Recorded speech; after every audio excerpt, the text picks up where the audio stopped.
Hey everybody, welcome to this episode of the Disc Golf Fans Man. I am Bobby Cool, Daddy Slickries. We got another amazing episode for you. We're going to talk a little bit about some Glassbone Open registration dates that are coming up. Of course, we got Robert's Disc Golf Tip of the Week, and we have some information on a really cool event we have coming up for 2018. All that and more after the intro. Sweet intro.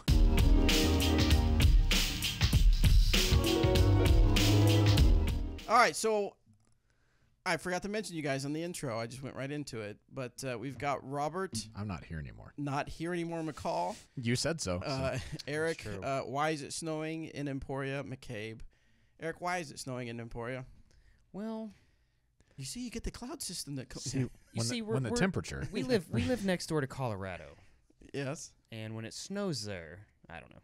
It's not I'm snowing. not a meteorologist. It's not snowing a lot, but it's snowing. It's supposed to be the first snow 60 of the year. tomorrow, so Yeah, it's going to be really nice. yeah. So none of this is going to stick or stay. It's not close. It's not sticking now. No, it's true. It's not it sticking is now. snowing in western Kansas right now, and it is sticking out there a little bit. Really? But it's not going to do I anything. wonder if it's snowing in other places. It's just doing this to put a damper on the kids tonight. Just ruin that. I mean, that's true. Halloween. Halloween. Yeah, right I now. kind of forgot. Actually, I dressed up as our brand new disc, the Civilian. The civilian. When people ask me, I was like, well, I'm guaranteed not dressing up as anything, so I'll just make something up. There you go. And then I can wear my regular clothes. Awesome.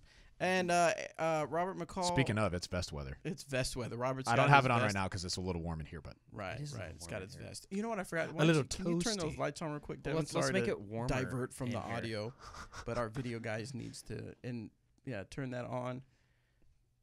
Bear with me, man, we audio, and then we take look way better now. and then move that over. Move it so it's more. There we go. It's like Move it lightsabers. so we sweat. So we sweat more. What else? What do we got going on? First thing I want to talk about is the We all got to Freedom play Fest. some disc golf this weekend. That Yes, was awesome. let's talk yeah, about that. I forgot. We did. We had a great time. A rare occasion to have all three of us on the same card. Of course, we were the only cards because it was just a casual round. Right. But we actually got to play full 18 holes of disc golf at Jones East with myself, Eric, Robert, Doug Bjerkus, and the man himself, Jeremy Rusko. It was awesome. I got to say, that was It was a fun round. an enjoyable round. It really was. We had a good sure. time making fun of each other when we missed. Then, of course, every now and then we talked a little bit of business and then just had a really good time. I got to say, though, Robert, your putting was on. It was. I was making some putts. With the exception of With- hole 15. yes. Oh, yeah. That's true. Because I was a little flustered by I went OB on the pole and cable, and it was a right to left when I was like, just jam it in there, don't be in it. Because I'd putted really well that day. Yeah, you did. And I committed to throwing it hard, but I didn't commit to like the low line to let it lift in a little, and I just threw it over the basket and then chained out and got a 5. Fiver. But I finished 2-2-2 after that. So You did finish with a turkey. What I putted well. Yeah, putted well. I didn't do so good. We tried to put the tags on the line, but not all of us brought our tags. Yeah, mine were at the office. Also, I said I was only going to give you 10 strokes, and I think I got you by a few this time. Yeah, what'd you shoot? I shot a 52. I shot a 50. No, 50. You shot 52. 50. I thought You shot a I thought 70 something. 71, I think it 71. was. Yeah. So next time, I guess now I got to give you 21 strokes next time. Wow. You heard it first. Dang there. it. 21 strokes. We're going to go play Hammond. That's which right. only has 9 holes, and I get 21 strokes. Sounds good. Sounds good. Hey, speaking of bets we should make, today's the last day of October. You know what that means tomorrow is? The first day of November. You know what means- happens in November? Does some of your ratings fall off? No shave November. It means you do not shave. It has nothing to do with the rainbows. Are you guys going to do? Are you going to do it? You going Yeah. to grow back your big beard? I'm doing it. Yes. Yeah, but are you going to stop in November or just keep going? We'll see. Oh, It may be no shave It may be amount of time. no shave 2017. Sick. That's what it was last year. Yeah, I respect that. It's going to happen again. Are you going to do it, Bobby? I did it last year, didn't I? No, you did it like 2 years ago. Was it 2 I years think. ago? Yeah. Guess You it's, look good. guess it's time I to do thought it. I did kind of look Yeah. cool. Do it. But do I shave this? You can trim. No. No, trim, no, just no. trim it down. Just No, trim that right now. down You if you can want. leave it however you No, want right now. I think I'll trim it down. Trim and your then let it yeah. all grow in. Yeah. Now Yeah. I'm not gonna shave mine from this. I'm just gonna leave it and then just trim here and like here because Yeah, it's like how- true it gets bad.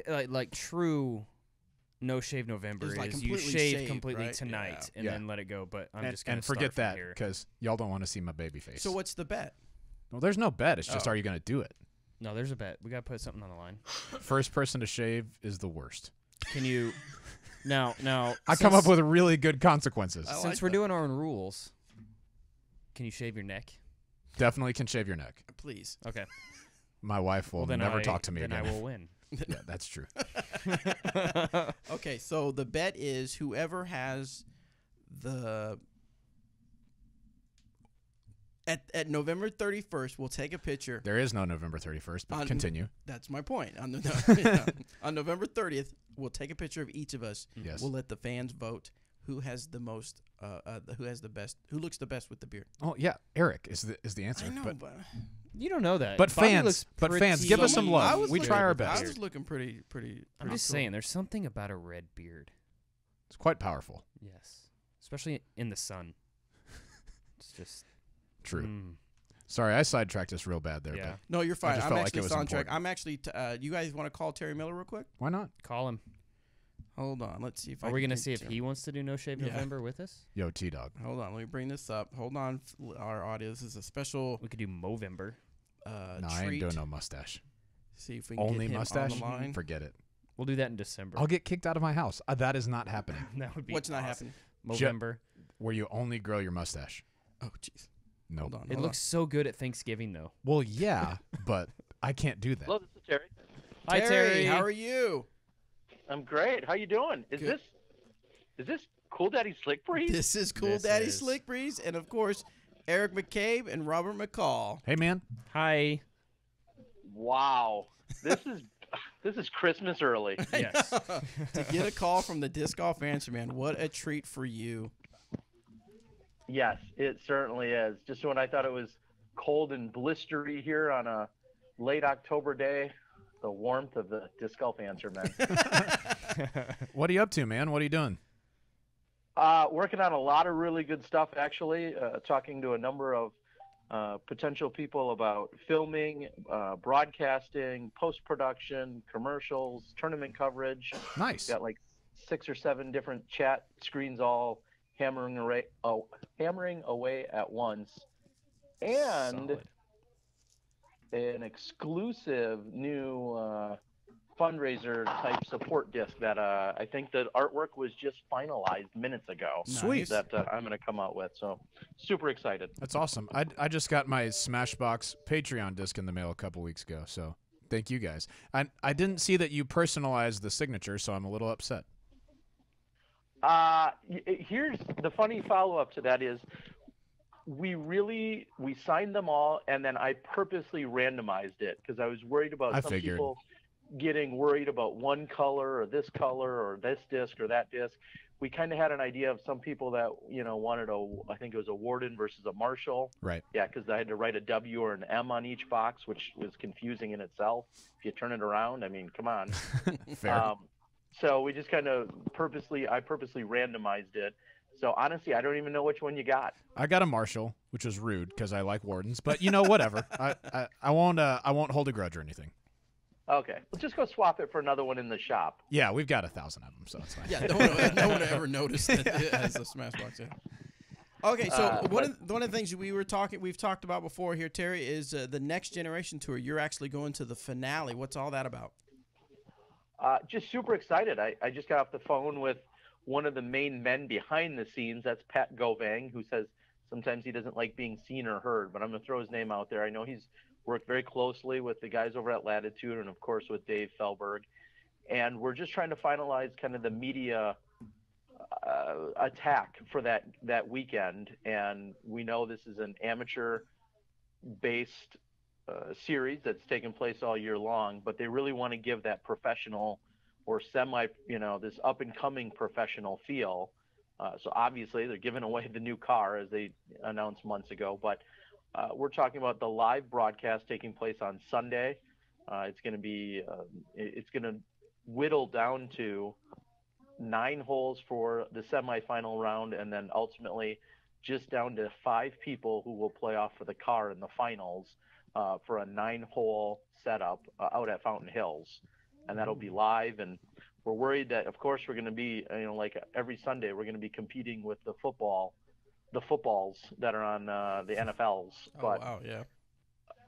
Nonetheless, we're going to be live, and I know they're working right now on creating a bracket system, so people will be able to follow along, and you'll be able to select winners and win prizes, kind of like we just saw for the Disc Golf Pro Tour last weekend. So that'll hopefully help with some of the engagement. I think we're going to have some form of a live show on Saturday night. Maybe talk to not just Dave, but then also maybe some of our finalists as they're getting into the final day, and just really excited about it. And I hear there's going to be some LAT representatives, possibly Mr. Rusko himself is what I think I just heard. Whoa. Interesting. So I don't know what other superstars. I don't know what it would take to get a McCall on the mic, possibly, or a Bobby Brown on a camera. But I think there's conversation. Sure, I don't want to go. Yeah. It would take $25,000 each. No, playing. American Well, U.S. I dollars. worry, Eric, with you. Unmarked. The problem is when you show up, being the world champion that you are, you're going to intimidate and make these people nervous. Even better. Nobody's nervous around me or Robert. No, that's a guarantee. Nobody's nervous around us.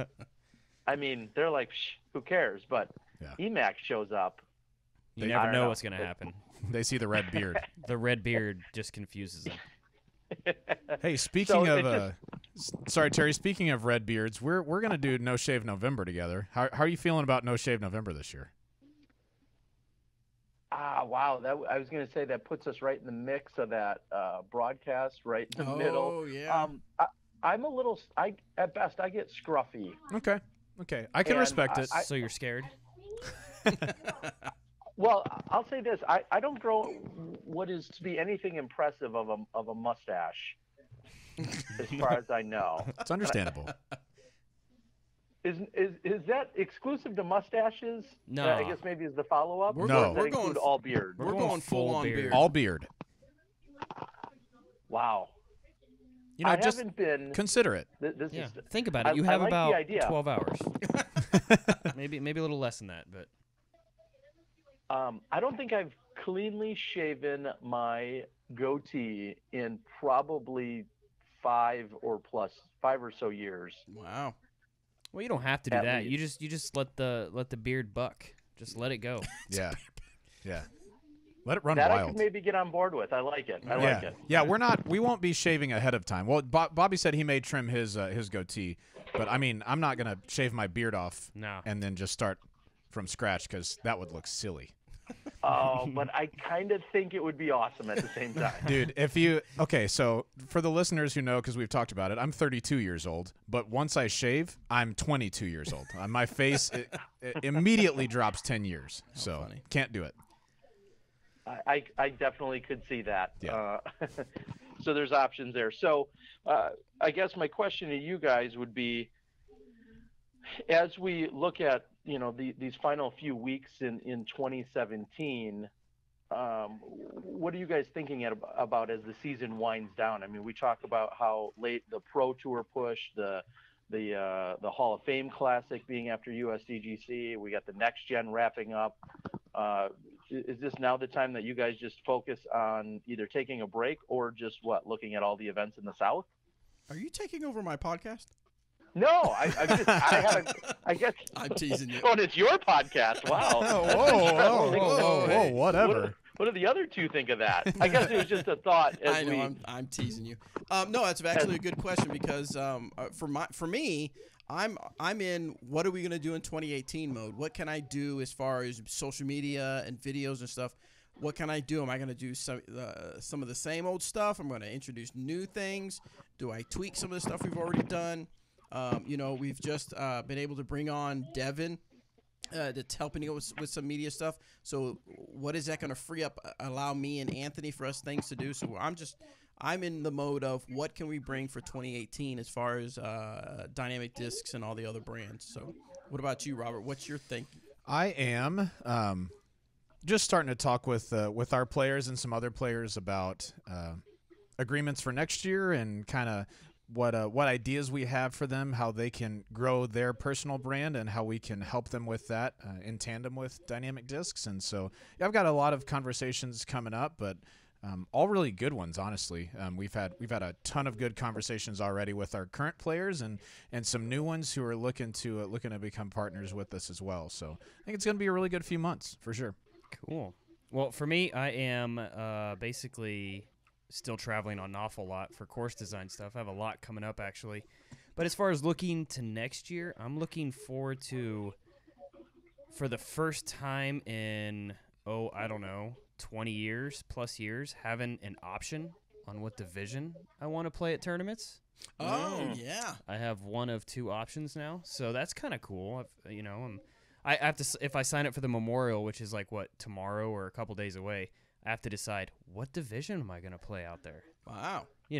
So yeah, and how tempting. I mean, for you, is it going to be based on the strength of field, or is it going to be based on your personal course preferences? How tempting is that Masters division? It's pretty tempting to go out and kind of, play with be the young kid on tour again.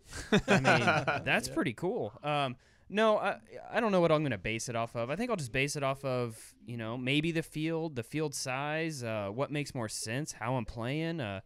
There's obviously a handful of tournaments that I'm obviously going to play open at. Right. Like the Glassbone Open, I'll play open because Right. I've pushed for so long to have the pros play one course, and it's finally happening. So that excites me. So that's absolutely an event I want to play, just the open division, and obviously most of the smaller events. But it's cool to have options on some of the larger events traveling out to, and really looking forward to the age protected majors next year because they are in Kansas City and Crown Point, Indiana.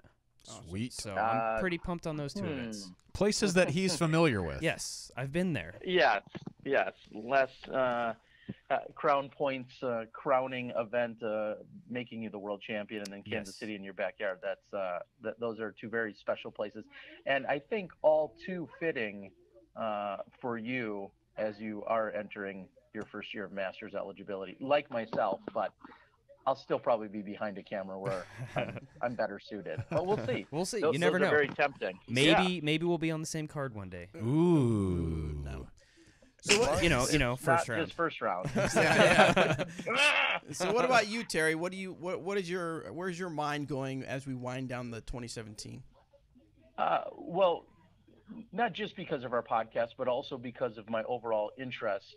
Robert kind of touched on something that's more of a conversation piece every single fall now, which is where are players aligning themselves? Yeah. And it's becoming more of a business, and maybe taken a little less personal. And for some people, it is very personal. But finding where players align themselves with the various teams and manufacturers, I think, is a talking point that we can now have every single year. Yeah. Because Cool. it's so much more on social media. We're following these players. You're learning to love or not love some of these individual players. And then when you see them switching companies, are you surprised by it? Or, and what their motives are for that. And then I think that reflects back on every given company, seeing this big push from Val Jenkins last year move away from Innova and move to Discraft, and then in a similar sense, or conversely, maybe seeing an Elaine King just voluntarily leave Discraft, a few weeks ago with no disclosed company in mind. I think that makes for a really good, interesting conversation. No, I'm sure because of how you were involved with a lot of the big tournaments, Terry. I'm sure you talked to a lot of the big names that are out there, about all the players. And you obviously can't divulge any information you have. But do you see 2018 being a year of a lot of big changes, a lot of the big names moving around? I know, so maybe not a year, maybe 2 years ago, where there was a lot of names were moving around. But do you think that will happen in 2018, or you think it'll just be kind of a few here and there?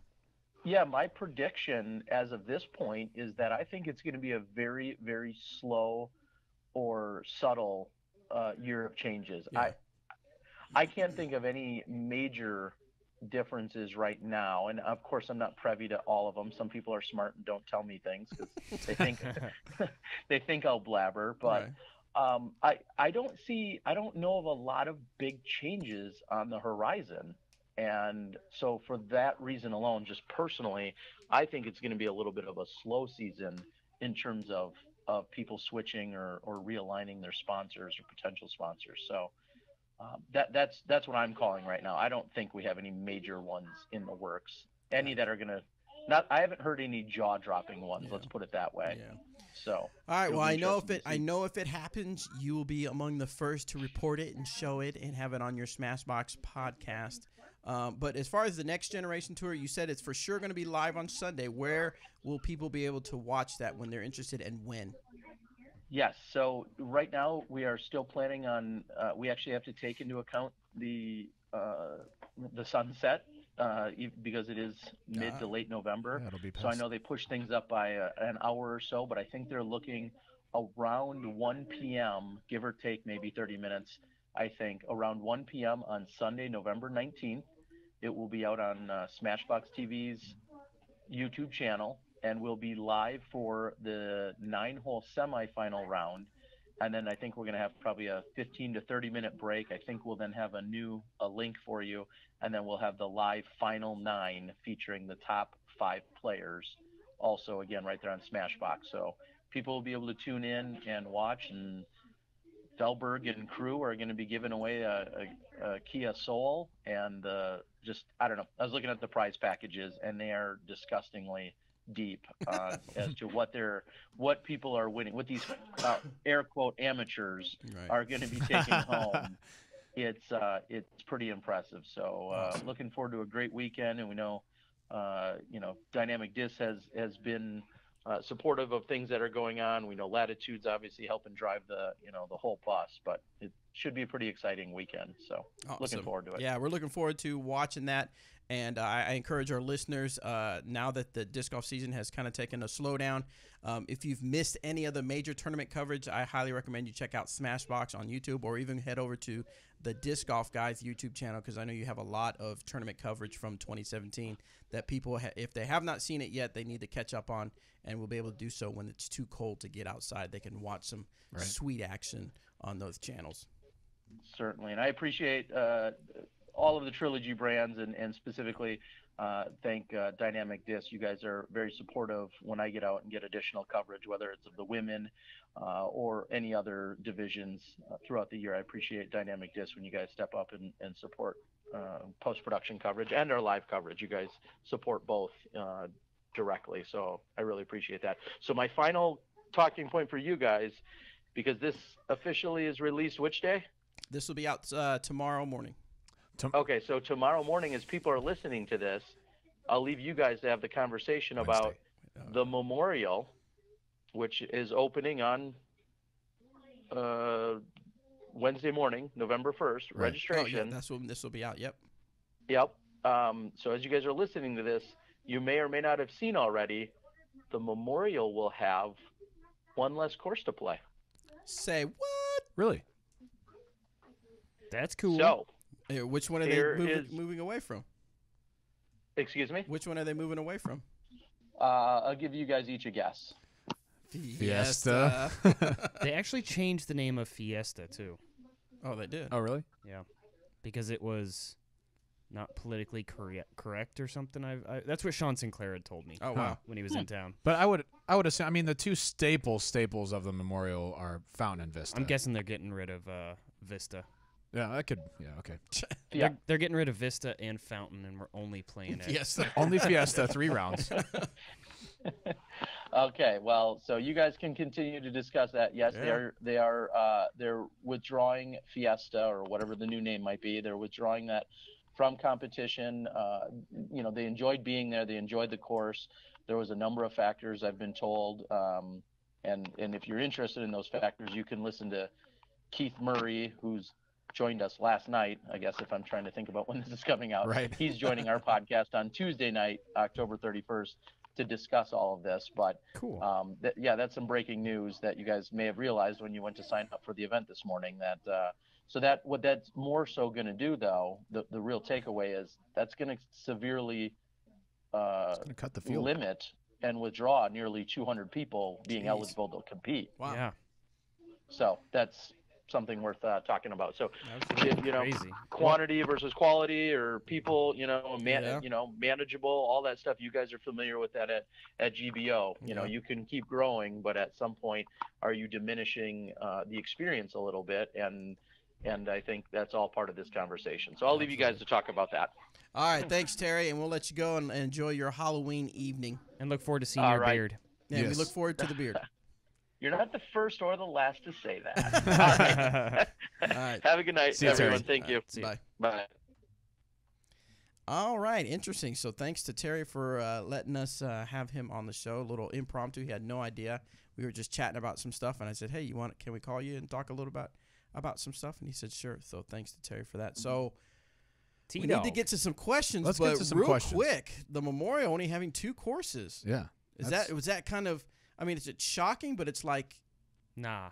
not shocking To me, it's not because, well, I mean, I've played the Memorial so many times, and so many more times with just 2 courses. Right. It's usually just the 2 courses. So, and I honestly never really liked Fiesta. I mean, I did not Yeah. like the course, but but never. I mean, yeah. you step up to hole 1, and it's like a 200-foot hole with. I mean, if you walk away from hole 2 or hole 1 without a birdie, you are losing the tournament at that point. That's the end. You've lost. I mean, I don't know. It just wasn't It's not to the same caliber. correct. As the And others. and it's a beautiful piece of property. Oh, no doubt. I think it could have been tweaked a little bit, but it did flow somewhat with the golf course, and it just didn't mix with the other 2 great courses that they have there. Yep. So I'm not too disappointed with that at all. It's going to be kind of weird that, that's how many people, 180 people that aren't going to get a play Probably now. so. I mean, it feels Yeah. relatively Better get fast. after it when it's time to sign up. Yeah, so I better figure out what division I'm playing. You know what I find what's going to be interesting is you didn't know that until Terry told you, right? Nah. So I'm going to be How many thinking people a are going lot- to find out? Yeah. Less 200 people are going to be out because they I mean you know what I'm saying. Should we go ahead and put this out tonight so we can break the news? Actually, it he through. asked us not to. Oh. Yeah, right. Because okay, so this sounds weird, but you're listening to this Yesterday. after Tuesday, the 31st, and on Tuesday nights The is when they 31st? have a Smash Box Yeah, exclusive about it. exclusive. So you'll have the news will already be out by the time you have listened to this. So we want to respect Terry, and he asked us not to say anything, but Of he was course. giving us some insider info that I guess technically isn't really insider info because he's already said it on his podcast. He But- got us. But if they didn't tune into Smashbox, maybe they find This out is for the true. first. Well, I So mean, it's a For the semi-exclusive. 5 people that listen to Smashbox, they were already Ouch. know. It depends. Ouch. It depends on what hour he mentions it. That's true. If it's in the 5th hour Yeah. of the podcast, I'll be in the chat room causing trouble, so I'll let There you you know go, which there hour you it go. is. you need to get on there and say, "I already knew that." I already knew this. We talked about it. All right, let's get to the questions, guys. All right, guys, as always, remember you go to discgolfanswerman.com, submit your disc golf question. We will get it on the air. I'm going to do something a little bit different. I'm going to see. I know a few of you have submitted questions through the form, and we kind of highlight the speak pipe. So we're going to take a little break from speak pipe and go to the one so we can kind of catch up on there because we have 109 questions waiting. 109. 109. It's a lot. So we're going to get through all those in the next 45 minutes. Yeah, I was gonna say how much time we got. Let's do it. All right, this one's from TJ. Hey guys, when do you replace your putting putters? What are the benefits, if any, of using a fresh new putter as opposed to one that's hit the chain thousands of times over the years? I'm this right. Is a great, Eric's wrong. This is a great So- question Oh. because it is the complete opposite Oh, we got opposing views, huh? between us. Yep. Robert has his putters from day one. I've used the same one for about a year and a half now, maybe 2. Yeah, and I like to replace my putters. Every 6 holes. Okay, that might be a little extreme. I just go ahead and bring but- 3 fresh putters. No, I will. I like a somewhat stable putter, and I like to. I don't know. There's just something to me about that prime plastic when it's brand new and grippy, and I don't know. There's just something about it, and I switch out my putters. Honestly, I mean, you know my game. How often you would put you a say new one I in your put bag? a new one in? You put a new one in your bag the last time we played, Mhm. and up until then you'd had those really colorful prime judges in there. With the signature stamp. So that was maybe like 3 weeks, a month, About a month. tops. I would say about every month. Yeah. Pretty close to every. And if I'm playing more, that probably goes up a little bit more. Mhm. But for some reason, there's something about a brand new putter. Yeah, I don't trade mine out until I don't feel like I can trust it in the wind anymore. Just because I love the feel of it. I like knowing that it's going to act the same as it did last time, unless I threw it into a tree or something like that, which I'm never going to do because you don't throw your putting putters. Exactly. But I don't trade mine out very often. Eric does a lot. It just comes down to personal preference, really. Yeah. I do when a new color comes out. I respect that. Ooh, that looks cool. I don't. I'm Yeah, gonna I don't- grab it. I Ooh, don't pretty. trade. I don't trade mine out. The only time I ever really, because I don't play a whole lot, the only time I've traded mine out is when someone suggested something new, like when I was a judge Mhm. and you said, "Hey, you should try the Try Warden. Warden.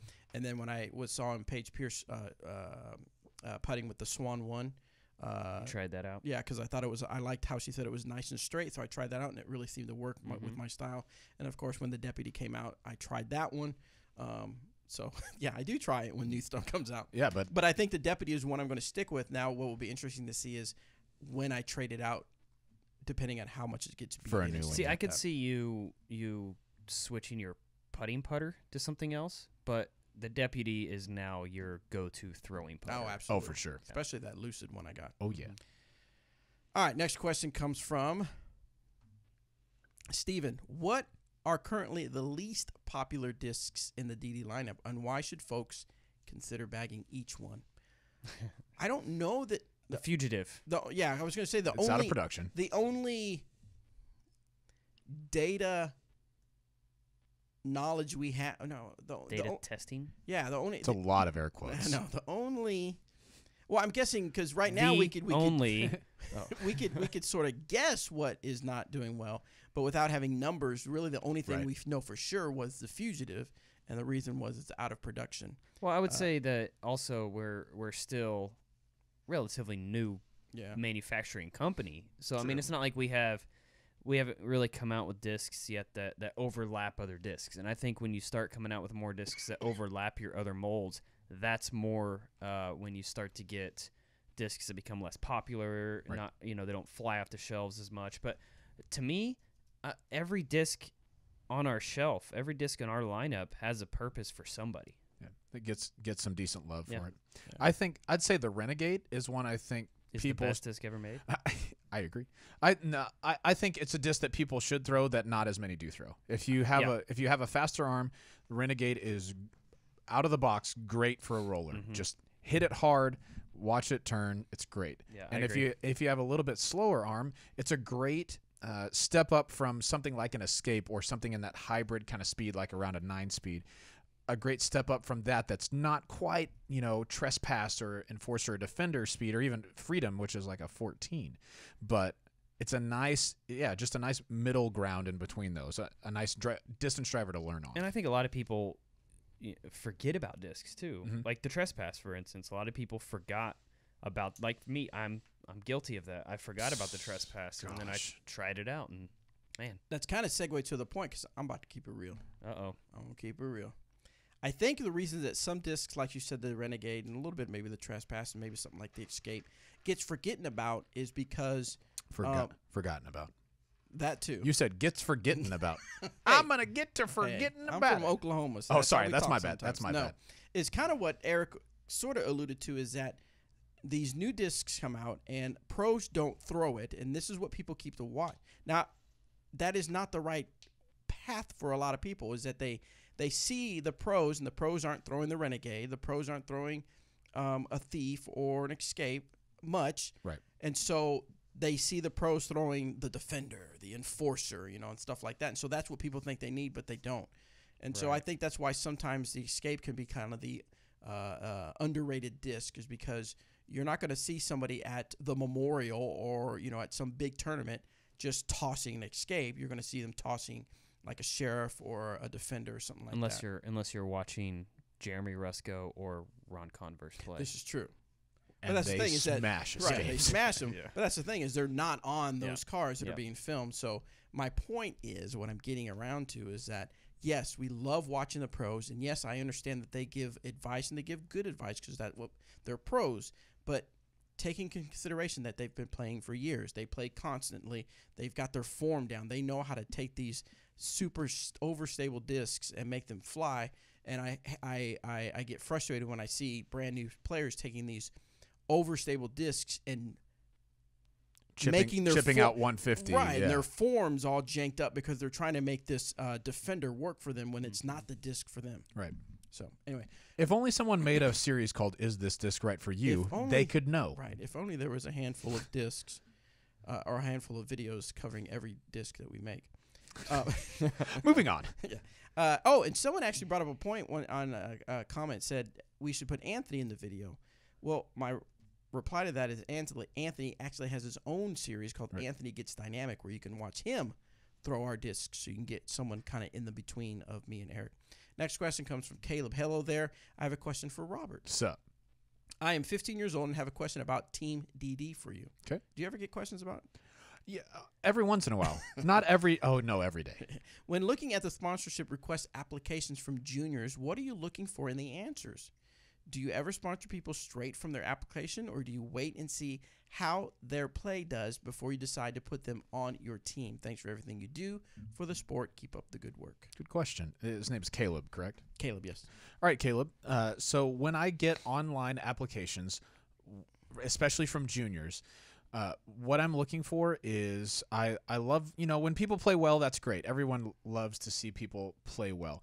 But I really like seeing people who are doing more than just playing well, like who are involved in their community or in their local scene, who are helping tournament directors or helping clean up courses or starting disc golf clubs at their school or an after-school program or something like that.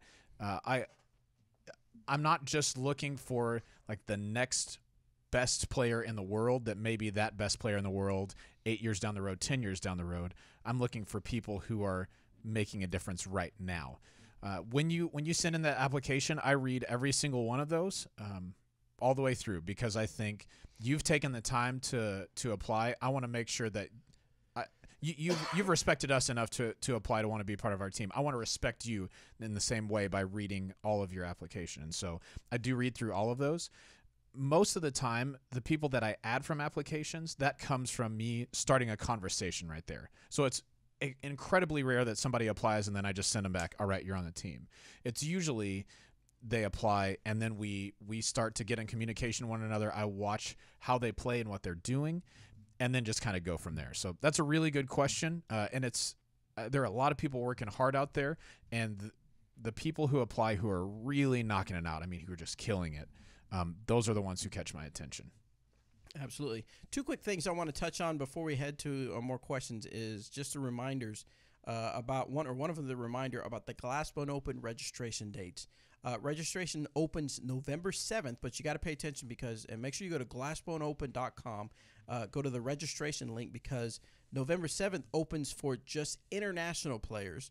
And then the following Tuesday, November 14th, is for AMs. And then after that, it'll open up for the open side of things, and it's a tiered registration. So make sure you go to that page to check when you want to sign up for Glassbone Open.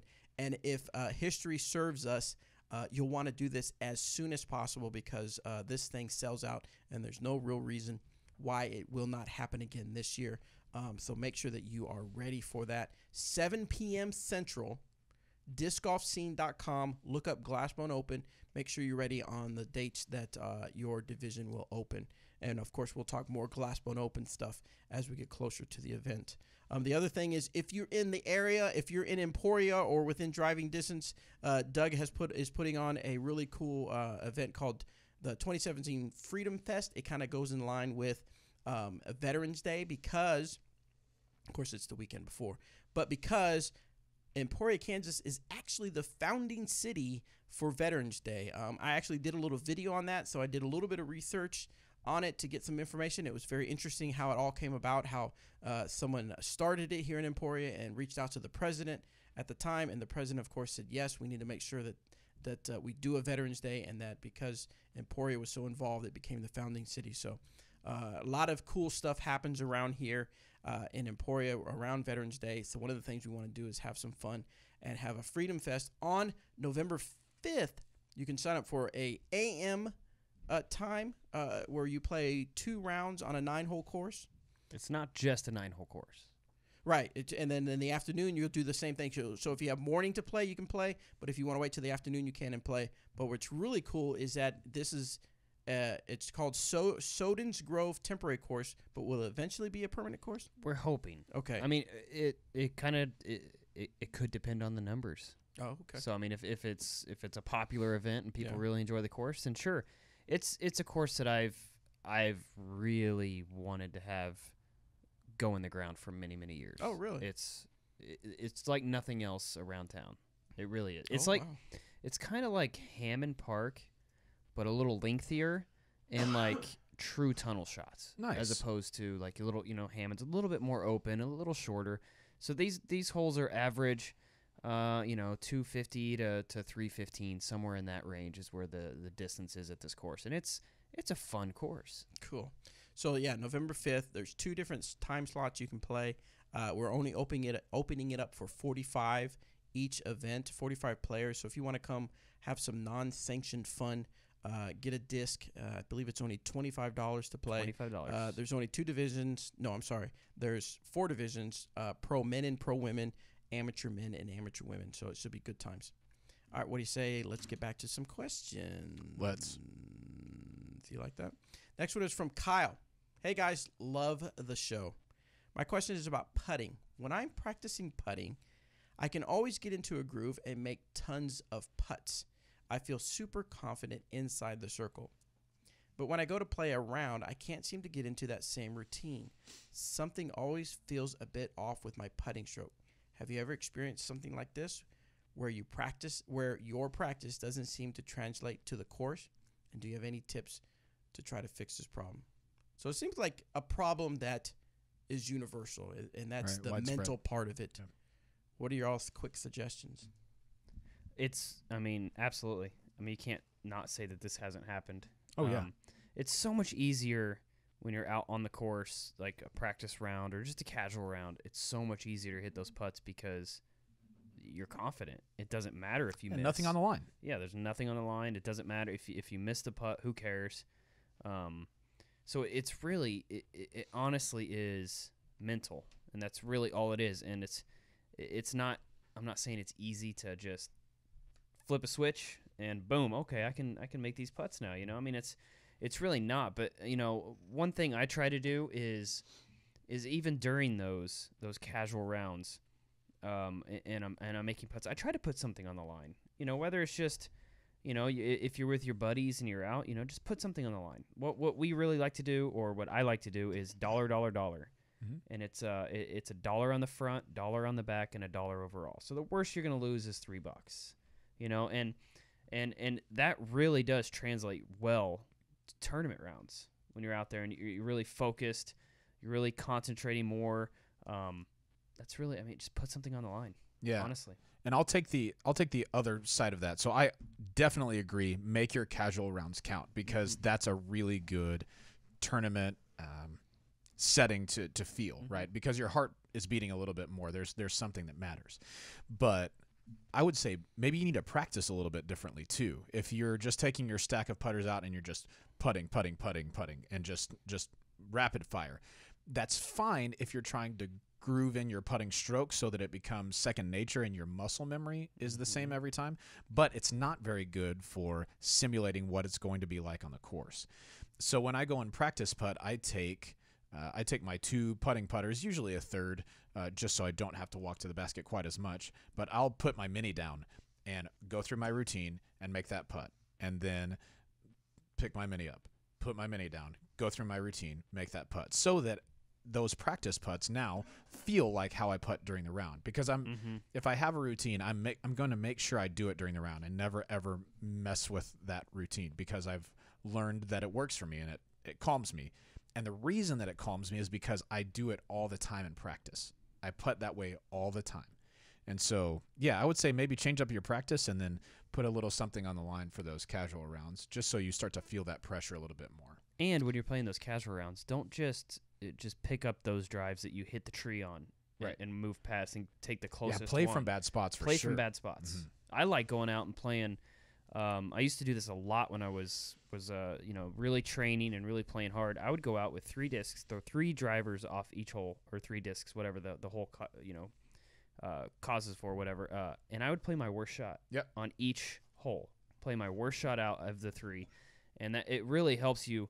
So when you're playing a tournament on that course, you're not in an area where I've never been before. Right. I've never been here before. What's going on? What do I do? Well, if you play your worst shots out all the time, it really helps with the mindset. Yeah, you're absolutely handcuffing yourself if you only play from your best shots every time, because, as you know, that's not going to happen during the round.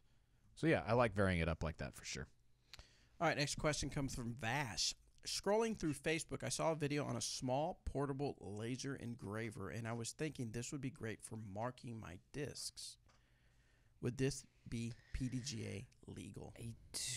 I think it would be illegal to. I mean, you're engraving, right?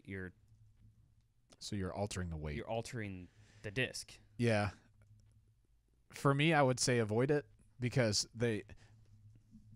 so we've got the names of our disc on the molds, right? As far as, and the weight. Those are in the molds, and then the weight is stamped in. They aren't touched by human hands until they are ready to leave the warehouse. Mm-hmm. I think if you were to do anything other than that, that would be subtracting weight. I don't think that would be a good call. I think somebody could go into the rule book and say that you are altering the disc. So I wouldn't do that. I don't know 100%, but Yeah, I would. that's just my gut feeling. I would avoid it. Yeah. Or reach out to the PDGA would be another option. Sure. Or They I've would seen people get with somebody who makes rubber stamps, and then that can look really cool. Instead of you having to sign with a Sharpie every time, then you're ready. Next one is from DJ. Question for Rob. What is this? The Robert McCall Show? What's up, DJ? You're listening to the Robert McCall Show. Actually, he calls you the Warden McCall. Oh. I thought you said the Robert. I did on accident. I dig it, though. How much do you play in the rain with your glasses? Do you take them off and play with blurry vision, wear contacts, or just try to your best to keep them clean during the round? Good question. It's the worst. It really, really sucks. That's just all there is to it. Yeah, it does. I do my best to keep my glasses dry. I have not, although I plan on soon, I have not yet invested in like anti-fog treatments for it, but I've heard from a few people who also wear glasses that saves them. And so I haven't played in such heavy rain that it's been a big problem lately, but when I do, if they're going to be bad, I'll take them off, put them on my bag. I have one perfect eye and one less perfect eye, and I just deal with what I've got and then play for the next. But as long as I can wear my glasses, I do. Mm-hmm. I was going to say, with me, it's not as bad in the rain as much as when it's super humid and they fog up more, or you come in from outside or whatever that is. That does suck, but I don't notice it as much in the rain. Maybe because I wear a hat too. Yeah, and I don't. Yeah. And so I've got unprotected glasses. Just True. But for me, because I am lucky to have one eye that works perfectly well, I can take them off if I need to, but I prefer to Why don't just you wear a monocle keep then? them dry. I mean, I should. you're an idiot for not wearing a monocle. It'd be this eye, yeah. That'd be so cool. I should invest. We'd call you Mr. Peanut. Hey, listen, that guy's cool. I don't care who you are. Yeah, exactly. He's wearing a top hat and a monocle, and he's got a cane. And Although cool. I have found sometimes he can be a little salty. Oh. That's Doug, where you at, Doug Bjerkis? I need a Dude. high five from Doug. That was a Get dad out of here, joke. Doug. That Get was out of here, Doug. That was a Doug joke. But I'm proud of you. All right, next one comes from John. What's up, guys? I've got 2 questions. Oh, 2 for the price of 1. First, if you had to play a 2-disc round, what 2 discs would you use? But wait, There's more. there's a catch. No DD, just latitude and west side. Oh, Interesting. Okay. 2-disc round, is that what you said? A 2-disc round, what disc would you choose? No Only latitude and dynamic west side. discs. Yeah. So Cool. is it one of each, or is it It just? just says no DD, Wide open. just latitude and west side. For me, while you guys were thinking, or were you ready, Eric? No. Look like you're ready. Okay, I would go to my hatchet, which I really love, the west side hatchet. And wait, it's a 2, so I need to probably pick a putter. Probably. I've only tried the Crown a few times, but from when I hear people throwing the Crown, it sounds very similar to the Swan and the Deputy, somewhat. So I would think I'd do the Crown, or I might go back to my Swan one. Those are my 2, 3, 4. Yep. I would go. Wow, that's hard. I would play Saint Pro would be my driver. because I could throw that forehand, backhand. I always really liked the stability of that. And then for a putter, man, I might go with the Crown, but I might go with a Mercy too. I messed around with Mercies a little before I really was dead set on Wardens, and they're fairly similar. Yeah. Not super duper different. Feel-wise, they're pretty similar. So yeah, I think that's what I would go with. Yeah, good ones. I think I would probably also go with the Saint Pro, just because it's a very neutral flying fairway driver that you can get some decent distance out of. The putter would be the hard part. It would either be a Mercy, which I'm pretty familiar with. Yeah, because you used to putt with Yep, the Mercy. I used to putt the Mercy a lot. But something about the Seric too. Oh yeah, you throw the Seric very well. Right, the Seric. I may put the Seric. I would probably go with the Seric just for. As your putter? Oh yeah. Oh, yeah. Yeah. I mean, it's sure I don't like necessarily putting with more premium plastic, but I mean it gets the job done. Yeah. At the end of the day, so I cool. think those two discs would be a pretty solid lineup. Yeah. All right. No doubt. Here's a second scenario. If you had to play a doubles match with any other open player, male or female, Masters or whatever, etc., who would it be? But wait, There's more. yet another catch. Your partner cannot be Team Trilogy. P.S. You guys are awesome and keep on keeping it real. That's always my favorite part. So just let's clarify real quick. I'm assuming he means anybody from the Yes. Trilogy brands. That'd which be my guess. Right. Trilogy meaning it's a fan-based name that came up with to describe Latitude, Westside, and Dynamic Disc. There's also a Team Trilogy that is a fan-based team that you can go to teamtrilogy.org. I think it's .org. That sounds right. .org. Find out more information on how you can become part of the big fan-based group, Team Trilogy. I'm pretty sure he's referring to manufacturers. The so- manufacturers. Yeah. So, with Which that sucks in because I place- was going to say Ricky. Is he But not Team I can't. Trilogy? He's No. on I was Latitude. going to say Ricky, but you can't. He's on one of those teams. No, he He's on said. both of those teams. It like they can only be on a person. I thought he said they could. Oh be no, on. he does. Your partner cannot be. That's what Team I thought. Trilogy. Yeah. Oh, okay. So if that would make were the sense, case, like- I would pick. I don't know who I would pick. That's a really hard one. I would pick Devin. Devin? As Devin. Sounds good. I would pick Simon Okay. because it is noted on this show that I am not the longest thrower. I can throw, far enough when I need to with decent control when I need to. But putting, I'm feeling good. Let's putt. Let's do this. So I'm gonna have Simon throw all the drives, do the crazy Simon shots, and then I'm just gonna walk up and make the putts, and we'll high five, and he'll say, "You're good at this," and I'll say, "No, you're good at this." That's end of story. Eric. I would go with Kale LaVisca That's a good call. because Had that he in is my just a solid player. I mean, Yeah, he's smooth. He's very he's just all around, like every part of his game is really good. Yeah. And I think we would mesh well together, and I'm pretty close with Kale. We've been good friends. We were teammates for almost 10 years Oh, yeah, probably. with Discraft. That's right. So, and he was actually on DD for a very small portion of time at one point. But yeah, Kale, because he's just such a good dude. Sweet. I have no strengths, so Bobby would pick Terry Miller. someone. Yeah, I would pick so we could just talk about. Videos. That's right. I would no. Honestly, if it was came down to really wanting to win, I had some in my mind now. I forgot. Kale was one of them. Nate Sexton. Yeah. That's a Just good one. because he's good, even keel. He's got the tools. a well-rounded arsenal of tools to play really well. So I think that way, I would probably have to carry him for a few holes. Yeah. But Like literally, literally, like yeah, pick him yeah, up. so that he doesn't get tired because I can't do anything else. Nice. So, all right, next question comes from Andrew. What's up, Disc Golf Answer Man crew? This question is for EMAC. Right. You got Fake out. Yeah. Do you still bag the original Truth Ooh, that's a good mid-range, or has it completely phased out by the EMAC Truth? Oh, he has a question for me too. At this point, right now, currently, I actually do not have the regular Truth in the bag at the moment. I love the Truths that I absolutely love were the pre-Swedens, the ones that were like the original runs, the hybrid Am Worlds ones. Those just they flew so good, They're right.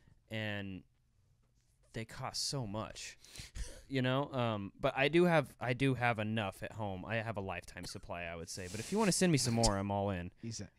But they fly kind But they of fly like almost identical Yeah. to like the Emacs that I throw right now, which are Lucids.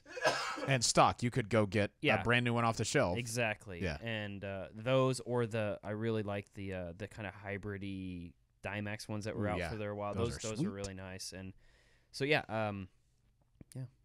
should probably one. just give you my pre-Sweden tie-dye one, the America. Why? I won't throw it. I'll take it. I mean, it would just go in my. It would go. If you're go just home. giving it away. Well, no. I mean, I throw it on occasion, but it does throw.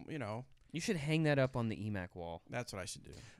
I've actually put an Original Truth back in my bag as of late. Yes, he for has. my turnover type shots. Nice. Throw it hard and flat.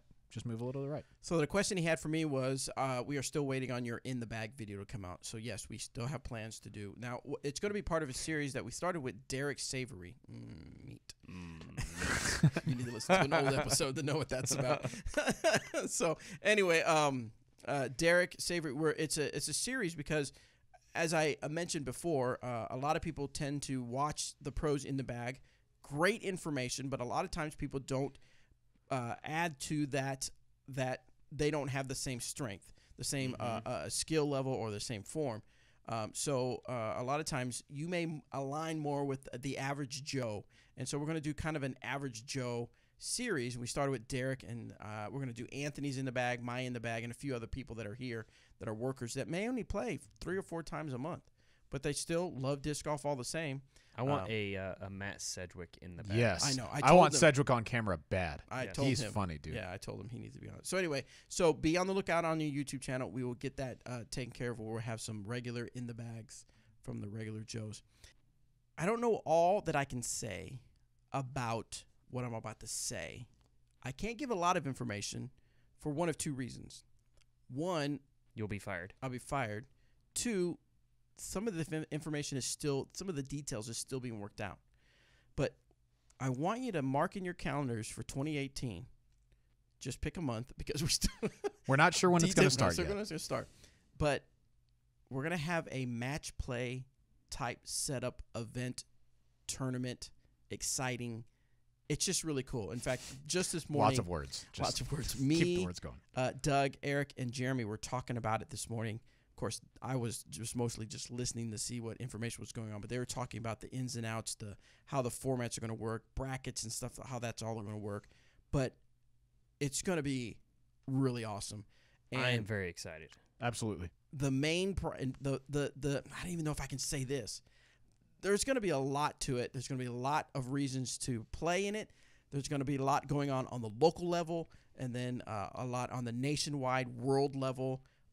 It's just going to be really cool. So I know it's kind of a tease to do that, but I just wanted to get it out there that to make sure you clear up your disc golf calendar for the entire 2018 season. Yeah. Any weekend we say, right? Yeah, be ready. Just it's just really cool, and I'm super excited. In fact, I'm going to be working on a little video. We're going to be pushing out information as we get more information put out there, but it's going to be really cool. Can we say what it's called? Sure. I don't see why not. United States Amateur Match Play Challenge? Sure. Championship. All those things. Challenge. The USAMC. Anyway, get excited. It's going to be really cool. Yeah, super cool. So, it's going to be fun. Okay, so enough of that. Let's give away. Last time we were going to give away a thief, right? Thief. Pink thief. So what was the word? Secret word? Thievery Corporation. I was surprised you didn't know that was a band at the time. I did not know that was a band. It's like I don't know. They do kind of that. You know the kind of chill hop stuff that you like. They do that. They do that sort of feel. Wow. Yeah. I would guess Is that it the with order that the name, pizza? how would I have not known? How would you? Yeah. It's very descriptive. Yeah. Is it the order of the pizza? It's That type? That is actually is that not that an Order type? of the Pizza song. Okay. Yeah. Sorry. Okay. Bummer. You know. All right. So we had 276 entries. So I'm going to go to random number generator. Because we're putting on a spreadsheet, I put minimum 2 RNG. and highest Best is of luck to everybody. 277. Generate a number. Woo. Number 231. Whoa, way down there. I know. Line 231 is for Daryl. Philbin. That would be awesome. No, not Daryl. Out of Pennsylvania. Oh, Nice. It could be. Scranton. It absolutely No, could it be. is not Scranton. Oh. How close is Erie? I don't know. Oh, okay. It's in the same state. Yeah. All right, Daryl. So I'm going to reach out to. First, let me highlight this so I don't forget. Highlighted. Daryl, I'll send you an email to confirm I've got your address. We'll send out that nice pink Lucid Thief to you. Thank you so much for. Now, let's talk about another disc this week. What do you have for us, Robert McCall? This is a classic blend slammer, and it's one of our newest releases. Is it our newest release? Or did the Criminal come out after? They were about the same time, I think. Either way, this is a fantastic disc. The Slammer, I think it's a fantastic approach disc because it is overstable and it does not have a ton of glide. So when you throw the Slammer, you're not going to get a lot of crazy wind bounces. You're usually not going to overshoot your target. It's just a point and shoot, just get it where you want it to. It will not, like I say point and shoot like it's going to go straight. It's not going to be straight out of the box. You're going to get a consistent fade out of it. But because it's a blend plastic, it's a little bit more prone to stick near the basket instead of get a lot of skips. And so I throw the Slammer a lot. Eric throws it more in the Lucid plastic. And I don't throw it a lot. Yeah. I mean, if it's windy, I will absolutely Right. That's throw what it. it's in my bag for. Yeah. It's mostly just windy days. But I know people who lean on it all the time. Yeah. And so this is a classic blend slammer that's been thrown a couple of times, not a lot. It doesn't seem it doesn't look like it's been thrown at all. It's got kind of the wear, it's like the storage wear on it, but it doesn't have any dings or nicks or anything. So you're going to be getting an almost brand new. Yeah, so what we do with these giveaways on Disc Golf Fans Man is that a lot of times when we film, like our Is This Right For You series, or if Anthony films something, we take discs off the shelf, we throw them around a few times for the video, and we don't feel right putting them back on the shelf because they'll have a few little scratches or things here and there, just wear. But this one's actually pretty darn good. Pretty darn good. So we must have been throwing it really nice in the grass or something like that. Yeah. So good condition. So what we do is you need to go to discgolfanswerman.com/subscriber, put your name, email address, and your mailing address so we can send it out to you, and put in the secret word. And Robert McCall started crying because he wanted to make sure he was the secret word of the day again. I did not start crying. Oh, what was the sobbing? It was sobbing. Oh, okay, no, I'm just. It was a lot more dramatic than crying. No, I'm just kidding. Robert was excited because he had a really good secret word. When I saw that we were giving away a slammer, I thought of 82 to 84, University of Houston, Phi Slamma Jamma is our secret word this week. Clyde Drexler, Hakeem Olajuwon, Phi, P-H-I, Slamma. You gotta one M or two is fine. Jamma. The tallest fraternity in the world. All right, so the secret word is Phi Slamma Jamma, and Robert is bent on making this the most difficult secret word. You trying to win or what? So you have to spell it P-H-I-S-L-A-M-M-A-J-A-M-M-A. Yep. Phi Slamma Jamma. Put that in the secret word, and we will, like we've done, is randomly select somebody from the entries and give that away. Oh, I forgot to check. Yes, okay. Daryl did put in the right name, Thievery Corporation. So good on you, Daryl. Mine is never going to be an easy word. That's a guarantee. All right, we'll never go back to you again. That's cool. I will see my way out. Anyway, all right, guys, let's get back to the questions. Actually, we have Robert McCall's disc golf tip of the week. So this kind of goes along with, we talked about, last week's tip was don't be a hero. And when I say that, I mean when you're playing in the woods, there are a lot of times low percentage shots available to you that you really shouldn't take because you can make your score infinitely worse with a very low percentage of making it better. And so this week's tip is kind of along those same lines, but it's just something to think about as far as philosophy on the tee pad goes. And that is, when you're looking at a hole, it's really helpful for you to know what mistakes you can make and what mistakes you can't.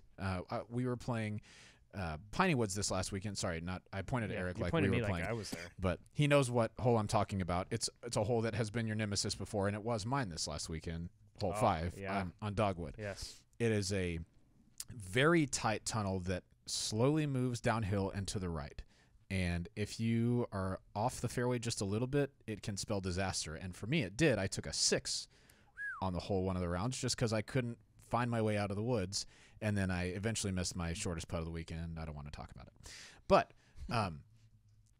the things to take into account when you have holes like that is the left side of that fairway is a little bit more open. It's certainly not open, but there are gaps that you could find over there. The right side is there's no gaps. If you get over there, you're not getting up and down for 3. Plain and simple, it's just not going to happen. So strategically, I need to play a shot that my miss is going to be to the left. If I'm going to miss, I need to miss to the left.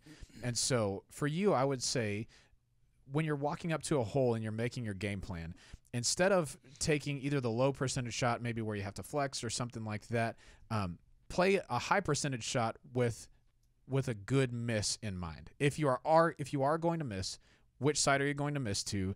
That needs to be the side that's easier to get up and down from, or maybe you still have a putt or something like that. It's particularly helpful in the woods, like on holes like that. I tried to force over a mid-range, and it's easier for me to miss a line if I'm forcing a disc on Anheuser.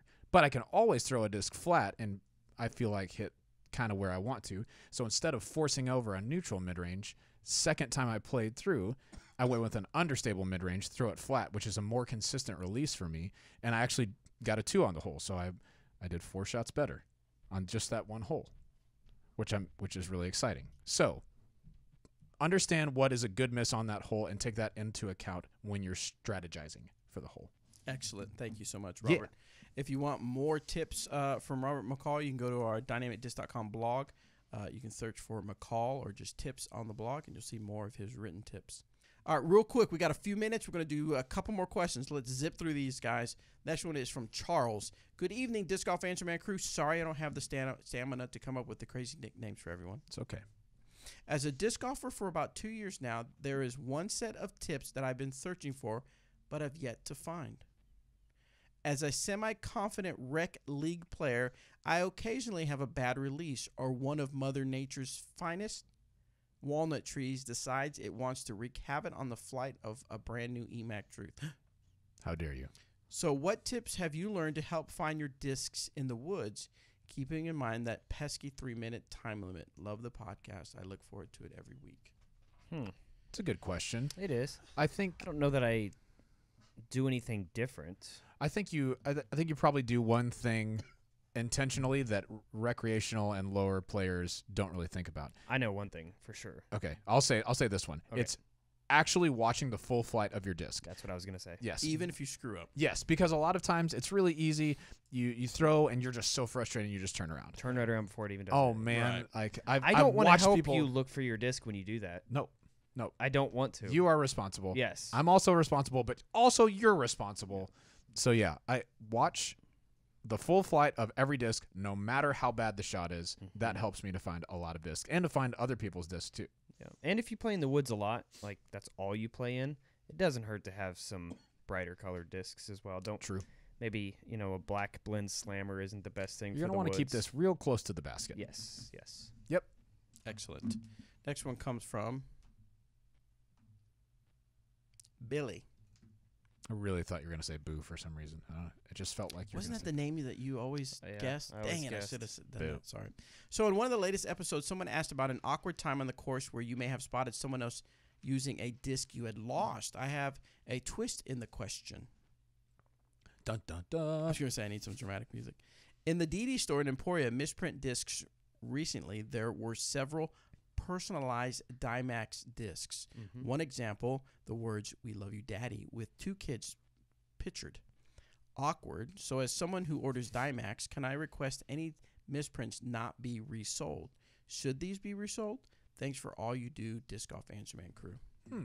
Yeah, I think they've kind of gone away from anything that's super personal now, and they just kind of Dymax it, just another image over it, or just an all black disc at that point. But I think maybe we did do something like that at one point. Maybe sold a disc that was very personal, and I don't know if the person was upset, but it was just kind of weird to see somebody else throwing a disc with your kid on it or whatever. And I know that we generally offer, if you'd like to buy those misprints, they're usually on our lot. I don't know that we do that with Dymax. I know we do it with hot stamping. I don't Oh. know that they do that because I don't What's think that? they have as That many. you can buy your misprints. I got you. You do that, yeah, with hot stamping. But I don't know that we have too many misprints when it comes to Dymax. Dymax. Yeah, I true. think it's a little less. And plus, people typically when they're buying a custom stamped Dimax disc, they're buying one. They're Right. not Yeah. buying Certainly not a lot. bunch Right. for setup and all that.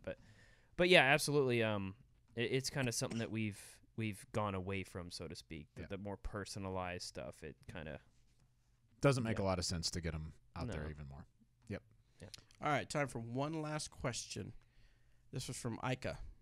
Hello, Disc Golf Answer Man crew. Thank you for the quality podcast. In episode 178, Robert the Power Yoda The Power Yoda. McCall advised a new player to work on his arm speed to get his disc to fly farther.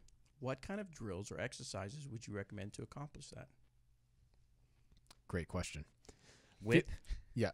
So get a whip, hold it at the end, and then if you can, Watch some Indiana Jones. Yes. yes, Mhm. and then you know. Next question. Now, to work on increasing your arm speed, there are a couple of things you can do. The first is the most basic, and it's just repetition. Go out into a field and throw and throw and throw and throw. Don't do it mindlessly. Focus on starting slow and finishing fast, because arm speed really comes down to acceleration. It's less how fast can I get my arm, just as fast as I can. It's more I'm starting slow and I'm finishing fast. So when we talk about arm speed, that's what we're talking. Acceleration, yes. That's what is super important. So you can do that to practice what it feels like for your arm to be like that. You can do that with a towel, kind of whipping through at the last minute makes the towel make a noise instead of just kind of it kind of pops at the end. What was the noise? That's when you're not accelerating, because you can do that as fast as you want, but it's not really making a sound. So you can do that just to feel what that feels like. But if you're going into actually do exercises or drills, I think resistance band exercises are going to strengthen the muscles that you need.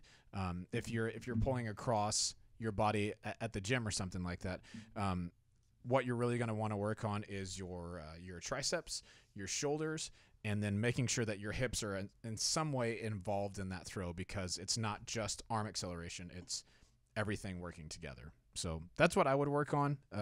Definitely get the feeling before you start to throw a lot, because you don't want to just waste motion by, I don't know, just trying to move your arm too quickly. Resistance band for sure. Yeah. Is that it? That's it. All right, guys. Thank you so much for tuning in every week. I appreciate it.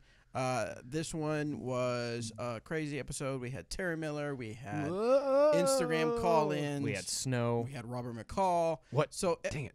Oh, sorry. We had snow, which is now done, and you can't even tell if it's snow. So very cool stuff. What else did I want to say? GBO registration. Make sure you're aware. GlassOneOpen.com registration page. Be on the lookout for match play information. If you're in the area, join us on November 5th for Freedom Fest. It's a really cool new or a temporary course at Soden Grove. Should be really cool. Eric was out there today making measurements and getting things ready. Let's see real quick. Sorry. We're about to start Winter Marksman League. We're going to start Marksman talking League. about that, and we've got some really super duper exciting developments that go with it this year. That's going to just, I think, take it up a step in the right direction from last year. Not that last year was bad, but I mean, stuff that when I read it, I didn't know that we were doing it. And I was like, wow, this is going to be awesome. So I'm not going to spoil it. Yeah. But it's fantastic. And tomorrow here at the warehouse, we're going to actually have set up some baskets. Yeah, like a practice run. Yeah. Well, I called it Winter Marksman League For Challenge funsies. for funsies. Yeah. So that I can film not it. for munsies. Not for munsies. But that way I can film it, show an example of how to play it. Robert's going to be able to be on film to discuss it. Anything else we need to talk about, guys? Nah. This is the universal sign for anything else you need to talk about. Thanks, guys. We'll see you next week. Bye.